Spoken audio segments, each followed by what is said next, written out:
What if the real question was never, does this relationship make me happy? But who is this relationship making me into? That's not how we usually think about it. We ask whether it feels good, whether it's working, whether we're compatible. Almost nobody asks what years inside a relationship are actually doing to the shape of who we are. And yet, somewhere along the way, most of us picked up an entire list of what a good relationship is supposed to look like anyway. Be faithful, stick around when things get hard, give without keeping score, let yourself actually be known and let someone actually know you back. But nobody really explains the why those specific things. Why exclusivity and not just honesty? Why permanence and not just kindness while you're both still choosing to stay? There's an actual answer for where that list came from. A stronger one than these things just keep people from getting hurt. And we'll get there by walking through 4 of these qualities on that list: permanence, exclusivity, public witness, and mutual self-giving. You don't have to buy the premise to follow where it goes. Here's the starting claim. Those qualities aren't arbitrary because they're not actually about relationships first. They're about what God is like. And the argument is that human relationships are supposed to be modeled on that. Scripture describes God as faithful over and over. The phrase keeping covenant shows up across generations, not just once. It describes God as exclusive. I am a jealous God is the line, which sounds almost embarrassing until you realize the jealousy in question means refusing to share what's supposed to be singular. Though it's fair to say that reframe doesn't erase all the discomfort in that language. It describes God's covenant with humanity as permanent. Everlasting appears so often it stops sounding like a figure of speech. And it describes God's love as self-emptying. Paul has a word for it, kenosis, meaning to pour yourself out completely for someone else. The underlying logic, at least in this tradition's reading, humans are made in the image of that, treated as an actual resemblance, not just a nice turn of phrase. So relationships aren't just supposed to be nice. Think about how a kid ends up with a parent's exact laugh or reaches for the same phrases without ever being taught it directly. That's closer to what image means here, an ongoing resemblance that shows up in the details, not a one-time stamp. Relationships are supposed to be a small, embodied argument about what God is actually like. Ephesians makes this explicit, comparing marriage directly to the relationship between Christ and the church. Not reaching for a convenient metaphor, but treating the same logic as running through both. Permanence is probably the easiest of those to notice missing. And the deeper reason isn't just stability, though that's part of it. Permanence forces you into a particular kind of love. The New Testament's word for it is agape, a chosen, willed love, not just whatever you happen to feel that day. Temporary arrangements let you exit the moment love gets hard, which means you never actually have to develop the kind that survives feeling. And as we know, the feelings are fleeting. It's the difference between renting an apartment and buying a house that you plan to stay in for good. You'll patch a rental just enough to get by, but the house you're not leaving, you deal with the foundation crack instead of just avoiding that room. And permanence is what makes real vulnerability possible in the first place. You only fully open up to someone once you actually believe they're not leaving. Theologically, there's a specific reason this one carries so much weight. The account of God in Scripture is of someone who doesn't abandon a covenant even when the other side breaks it constantly. Israel breaks faith again and again. God keeps renewing it anyway. That pattern is what makes human permanence is supposed to echo. Not stubbornness for its own sake, but faithfulness that doesn't depend on being earned. Exclusivity runs deeper than just preventing jealousy. Think about the one friend you actually tell everything to, the one you don't perform for. Part of why that trust feels safe is knowing it's not being handed out identically to 5 other people at the same time. That exclusivity is part of what makes it feel real. This asks for a version of that same logic, just carried further. Part of it is what you could call irreplaceable particularity. You're not loving a type of person or a function someone feels. You're loving this specific person in a way you love no one else. That mirrors within this framework how God is described relating to Israel. Not as one nation among equals, competing for attention, but as a chosen, particular beloved. There's an old Hebrew word worth knowing here too, yada, to know, used in scripture for both knowing a person deeply and for sexual intimacy. The idea underneath it, full knowing requires full access, and access split across multiple people stops being full. And there's a logic of integrity underneath exclusivity generally. If you're genuinely giving yourself to someone, giving that same thing to multiple people at once doesn't multiply it, it just makes each version a fraction of the whole. Public witness might be the most underrated of the four in a culture built around individual autonomy.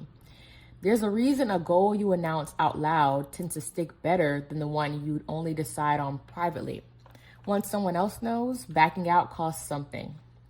The public part of a covenant runs on the same logic, just with permanent stakes instead of a New Year's resolution. It was never about performance or other people's approval. It's about accountability, about making something real outside just the two people's private experience. A commitment nobody else knows about only exists inside your own head. And once it's witnessed, it becomes something other people hold you to, remind you of, call you back towards when you'd rather quietly let it go. That fits a broader claim than this tradition makes about people generally, that we're not really autonomous individuals so much as we're embedded in community. And our commitments carry weight partly because someone else saw us make them. And it's also why, within this framework, love that stays entirely hidden gets treated with some suspicion. Genuine covenant love is meant to become visible, a witness to whoever's watching about what faithfulness actually looks like resembling God. And then there's one with the deepest theological weight behind it, which might be my favorite of the four. Mutual self-giving. Picture two people in a rowboat. If only one of them is actually rowing, the boat doesn't sit still. It turns in slow circles, going nowhere in particular. Mutual self-giving is what keeps the boat actually moving somewhere. Within Christian theology, the Trinity itself, Father, Son, and Spirit, is often described as a community of eternal mutual self-giving, each existing for the others, not for itself. There's a word for that kind of mutual indwelling, perichoresis, and self-giving in this framework specifically means the death of self-centeredness, which this series has spent a lot of time on under a different name. Theologians call it incurvatus in se, the self curved in on itself, orbiting its own needs instead of facing outward. Mutual self-giving is meant to be the direct antidote to that, not suppressing the self, but redirecting it entirely outward instead of inward. It's the same logic behind Paul's most quoted line about love, not self-seeking, structurally oriented outward, not in. But there is something that we should make aware. This exact idea has a track record of being misused because theology built around self-emptying has historically been stretched to pressure people, mostly women, into disappearing entirely inside a marriage, mistaking their own erasure for virtue. That's not what's being described here. The theologian Sarah Copley makes a similar point. You need an actual self in order to give a self. Mutual self-giving assumes two whole people turning outward together. It's not one person's boat to row alone while the other one just rides. So why does any of this matter for how you actually live? Because within this framework, righteousness was never really about following rules to earn something.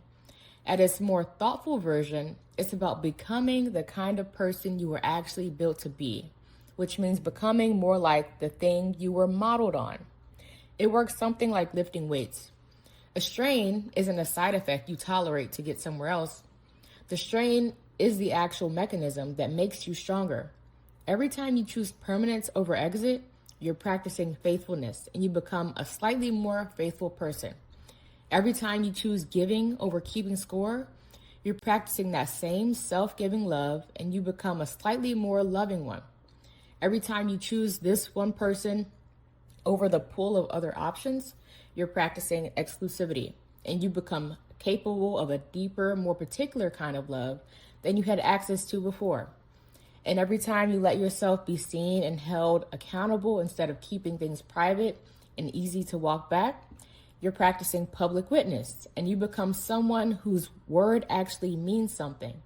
And every time you choose to repair instead of walk away after you genuinely hurt each other, you're practicing the same renewal this whole framework says God keeps extending to us. Becoming slowly someone who doesn't only love well when it's easy. The covenant in this account isn't just a constraint you obey. It's closer to a formation program. You don't just follow it. It shapes you slowly into someone with a different shape of character than you had otherwise. One clarification worth making directly here is that none of this is an argument for staying somewhere that's unsafe. The renewal being described is for ordinary rupture, the everyday hurt any real relationship produces, not harm. The same tradition that talks about covenant renewal also recognizes real boundaries, including walking away, as the faithful response once trust has been broken down that way.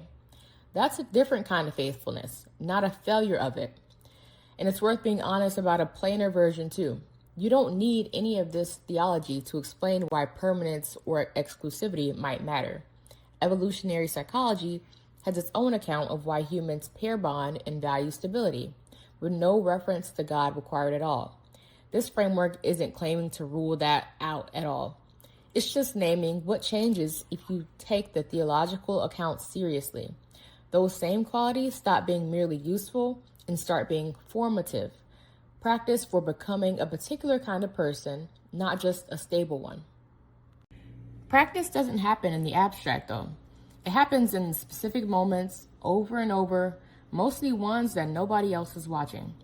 Not what you'd say if someone asked you what you believed about love, not the version of yourself you'd want people to see, but how you actually stay, how you actually give, and what you actually do on the day it gets hard. That's the only place any of this is ever really real. Everything else is just talk.